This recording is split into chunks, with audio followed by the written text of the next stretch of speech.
ఈరోజు ప్రొద్దుటూరులో ఒక 2 ప్రాపర్టీస్ విషయంలో వక్ఫ్ బోర్డు వాళ్ళు ప్రొద్దుటూరుకు రావడం జరిగింది. ఒకటి నజరుల్లా షా దర్గా సాహెబ్ దర్గా మరియు ఖాదర్ హుసేన్ మసీద్ విషయంలో ప్రొద్దుటూరుకు వచ్చి ఈ ప్రాపర్టీస్ మావి, మేము స్వాధీనం చేసుకుంటున్నాము అని చెప్పడం జరిగింది. నజరుల్లా షా ట్రస్ట్ విషయంలో కోర్టు ద్వారా వచ్చినారు వాళ్ళు. అది ఆ కమిటీ వక్ఫ్ బోర్డు వాళ్ళు ఏదన్నా ఉంటే కోర్టులో చూసుకుంటారు, అది వాళ్ళ విషయం, అది పర్సనల్. ఖాదర్ హుసేన్ మసీద్ విషయంలో వక్ఫ్ బోర్డు వాళ్ళు ఈ మసీదు మా కంట్రోల్లో ఉంది, మాది అని వచ్చినారు. మామూలుగా ఏముందంటే వక్ఫ్ బోర్డులో ఉండకపోని ఎక్కడైనా కానీ ఇమాంలకు మౌజన్లకు అన్ని మసీదులకు జీతాలు ఇస్తామని ఒక జీవో తీసి చంద్రబాబు నాయుడు గారి పీరియడ్లో ఎప్పుడో అది జీవో తీసినారు. దానికి జీతాలు ఇస్తున్నారు. జీతాలు ఇస్తానే వాళ్ళ కంట్రోల్లో మేము ఉండామనేది అది ఉండదు ఎక్కడ కూడా. వాళ్ళు జీతాలు ఇస్తే తీసుకుంటాం అందరితో పాటు, లేదు మాకు కూడా ఇవ్వమంటే మాకు వద్దు, జీతాలు అవసరం లే, మా మెయింటెనెన్స్ మేము చేసుకుంటాం. ఖాదర్ హుసేన్ సాబు ఈ మసీదుకు ఈ స్థలం దానం చేసి ఈ మసీదు కట్టినప్పుడు ఎక్కడైనా కానీ వక్ఫ్ బోర్డుకు రాతమూలకంగా మీకు ఈ మసీదు హ్యాండిల్ చేస్తున్నాము, మేము నడపలేము అని మీకు ఎక్కడైనా రాసిచ్చినారా? ఆయన తర్వాత తరము ఎవరన్నా రాసిచ్చినారా? ఆయన తర్వాత తరం, 3వ తరం ఈయన, వీళ్ళు ఎవరన్నా రాసిచ్చినారా? లేదు ఇప్పుడుండే తరం 4వ తరం, వాళ్ళు ఎవరన్నా రాసిచ్చినారా? రాసిచ్చింటే డాక్యుమెంట్లు చూపించండి, మీ దగ్గర ఏదైనా ప్రూఫ్లు ఉంటే చూపించండి. ఏ మసీదు మీదే అంటారు, ఏ దర్గా మీదే అంటారు, మీ కంట్రోల్లో ఉంటే అది అట్లా ఏదైనా రిటర్న్లో ఉంటే చూపించండి, మేము దానికి బైండ్ ఓవర్ అవుతాం. మీరు ఎక్కడికన్నా ఏదైనా ఊర్లో పెద్ద మనిషి అంటే ఎవరుంటారు? ఇప్పుడు ఎంపీనో ఎమ్మెల్యే గారో ఇప్పుడు ఉండేటోళ్ళు ఉంటారు. వాళ్ళ దగ్గరికి రమ్మంటే నేను ఏ ఊరికైనా ట్రాన్స్ఫర్ అవుతా, నేను ఎవరి దగ్గరికి రాను. ఈ కమిటీ ఏమంటుంది, అయ్యా మాకు ప్రొద్దుటూరులో ఎమ్మెల్యే ఉన్నాడు, ఎమ్మెల్యే గారి దగ్గరికి పోదాం పండి, ఆయన దగ్గరికి న్యాయం అడుగుతామన్నారు వాళ్ళు. అంటే నాకు ట్రాన్స్ఫర్ చేసుకునే భయంలే, నేను ఎవరి దగ్గరికి రాను అంటే ఏమంత. మీరు కూడా ఉండేది ఎవరు? మీరు సబార్డినేట్, గవర్నమెంట్లో ఒక సబార్డినేట్, ఒక ఉద్యోగి. మీకెందుకంటే అంత అహంకారము? మీరు ఎవరి దగ్గరికి రాను అంటే రాకుండా ఉండండి. ఎవరు రమ్మంటారు? ఇప్పుడు మసీద్ కాడికి ఎవరు రమ్మన్నారు? మీకు మీదే ఇది. మీరు ఒక ఉద్యోగి, ఎవరి దగ్గరకైనా కానీ మీరు ఎవరన్నా అడిగినప్పుడు పంచాయతీ కానీ చెప్పినప్పుడు రావాలా? రానమన్నారు. మీరు ఇండివిజువల్ ఉన్నప్పుడు వీడికి ఎందుకు వస్తారు స్థలం కాడికి, మసీద్ స్థలం కాడికి? ఈ మసీదు ఎవరిది కాదు, ఖాదర్ హుసేన్ సాబు స్థలం ఇచ్చిన స్థలదాతలు, వాళ్ళ వారసులు ముత్తవల్లీలు ఉండారు. వాళ్ళు ఉన్నంత వరకు, ఆ ఖాందాన్ ఉన్నంత వరకు ఈ మసీదు స్థలం వాళ్ళది వాళ్ళది వాళ్ళది వాళ్ళది, ఇది ఎవరిది కాదు. వక్ఫ్ బోర్డుకి ఎవరు రాసిచ్చినారు? మీకేం హక్కు ఉంది? మీరు ఆ 10,000 5,000 మౌజన్కు జీతాలు ఇమాంకు ఇస్తానే మీది అయిపోతుందా? ఇట్లా అయిపోయే కోట్ల ఆస్తులను వదిలిపెట్టేశారు, మసీద్ కాడికి వస్తారా? మీ వెనకల ఎవడన్నా ఉసిగొల్పితే రాజకీయంగా ఏదన్నా చేస్తే మీరు వస్తున్నారు. మోడంపల్లెలో 500 నుంచి 1000 కోట్ల ఆస్తులు ఉన్నాయి, ఆడిపోండి. మీరు ఈడికెందుకు వస్తున్నారు? ఆడ రూములు కడతారు. 261 సర్వే నెంబర్లలో 3 ఎకరాల 50 సెంట్లు భూమి ఉంది. అక్కడికి పోవడంలే. ఈడ జీతాలు ఎంత, ఈడ ఖర్చు ఎంత? కరెంటు ఖర్చులతో సహా వచ్చి 40,000 మెయింటెనెన్స్ అవుతుంది. ఈడ వచ్చేది ఎంత? 20,000 కూడా బాడిగలు రావు. అది ఆ బాడిగలు కూడా ఎవరు? మీరు ఎప్పుడన్నా ఒక రూమ్కు ఇటుక ఇచ్చినారా? ఈ రూములు కట్టుకునే దానికి ఒక ఇటుక ఇచ్చినారా మీరు? మా కష్టార్జితం, మా వీధి వాళ్ళు మేము కట్టుకున్నామది.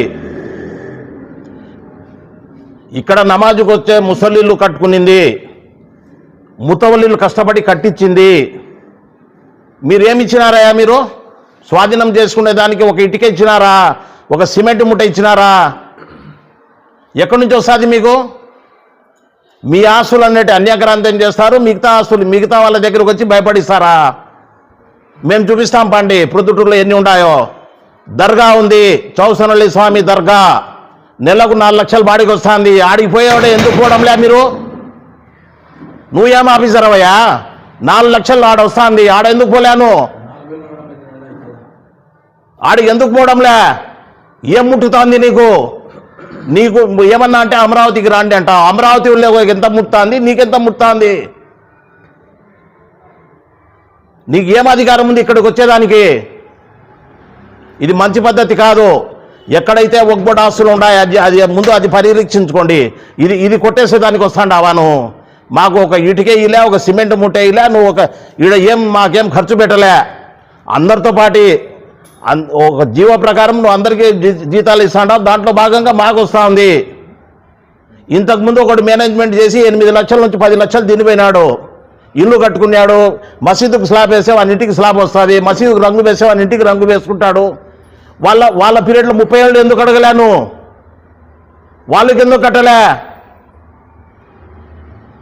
ఇది చాలా అన్యాయం, అక్రమము. ఎవరిదన్నా ఆస్తి, ఎవరిదన్నా మసీదు ఎవరన్నా కట్టుకుంటే ఉగ్బడిది ఎందుకు అవుతుంది?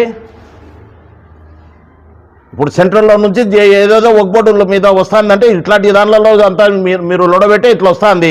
మీ ఆస్తులు మీరు కాపాడుకోండి, ఇట్లాంటి దాంట్లో జోలికి రావాకండి. ఈ ఆస్తి ఖాదర్ హుసేన్ సాబ్ది, వాళ్ళ వారసులది, ఆ ముతవల్లీలు ఉన్నారు వాళ్ళది. ఇది వాళ్ళ ఇష్టానుసారం ఇక్కడ కమిటీ ఉంటుంది. అస్సలాము అలైకుం రహమతుల్లాహి వబరకాతుహు. నేను ప్రొద్దుటూరు ఖాదర్ హుసేన్ మసీద్ ప్రెసిడెంట్ ఇన్ఛార్జ్గా ఈరోజు జరిగినటువంటి సంఘటన గురించి 2 మాటలు చెప్పదలుచుకున్నాను. వక్ఫ్ బోర్డు వారు ఈరోజు అంటే 17వ తేదీ డిసెంబర్ మార్నింగ్ నోటీస్ ఇచ్చారు, మేము హ్యాండ్ ఓవర్ చేసుకుంటామని చెప్పి. ఇది నోటీస్ అనేటువంటిది ఇప్పుడు కూడా at least 10 days or 1 week before ఇవ్వాలి. ఆ తర్వాత కమిటీ సభ్యులందరూ కూడా అందుబాటులో ఉన్న తర్వాత వారికి ఏ లెక్క జమాచారాలు చూపించాలన్నా కూడా మనం చూపించగలము. అలా కాకుండా వితిన్ 2 hours 1 hourలో మేము వస్తామని అనడము, ఇది దీని వెనుక ఒక కుట్ర ఉన్నట్టుగా బాగా స్పష్టంగా తెలియజేస్తున్నాం. వక్ఫ్ బోర్డు అధికారికి పక్కన ఉన్నటువంటి వాళ్ళు లేదా ఈ వీధిలో ఉన్నటువంటి వాళ్ళు కానీ కొంతమంది అధికార దురహంకారంతో అధికారం చలాయించాలా, పెత్తనం చలాయించాలా ఈ మసీదు మీద అనేటువంటిది ఒక కంకణం కట్టుకొని ఈ మసీదు మీద కంప్లైంట్ ఇవ్వడం జరిగింది. లేకపోతే ప్రొద్దుటూరు లో 40 మసీదులు దాదాపుగా ఉంటే కేవలము ఖాదర్ హుసేన్ మసీదుని టార్గెట్ చేయడం అనేటువంటిది దీని వెనుక ఖచ్చితంగా కొంతమంది వ్యక్తుల యొక్క ప్రమేయం ఉన్నట్టుగా స్పష్టంగా తెలియజేస్తున్నాము. ఈ మసీదుకు లెక్క జమాచారాలు కొంతమంది కంప్లైంట్ చేయడం అనేటువంటిది వక్ఫ్ బోర్డు ఆఫీసరు ఇన్స్పెక్టర్ గారు వసీం గారు ఏం చెప్తున్నారంటే మీరు ఏదో తగాదాలు పడడారు, దాని గురించి మేము వచ్చాము, అంతేగాని మాకేం అధికారం లేదు, మేము రావాలనేటువంటి ఉద్దేశం కూడా లేదు అనేటువంటి వ్యక్తి కేవలము కొంతమంది ఏదో ఈడ అవకతవకలు జరుగుతున్నాయనేటువంటిది లెక్క జమాచారాలు ఎల్కేజీ పిల్లలు కూడా చెప్పేస్తాడు. వచ్చే ఆదాయం 20,000, ఖర్చు 24,000 అనేటువంటిది.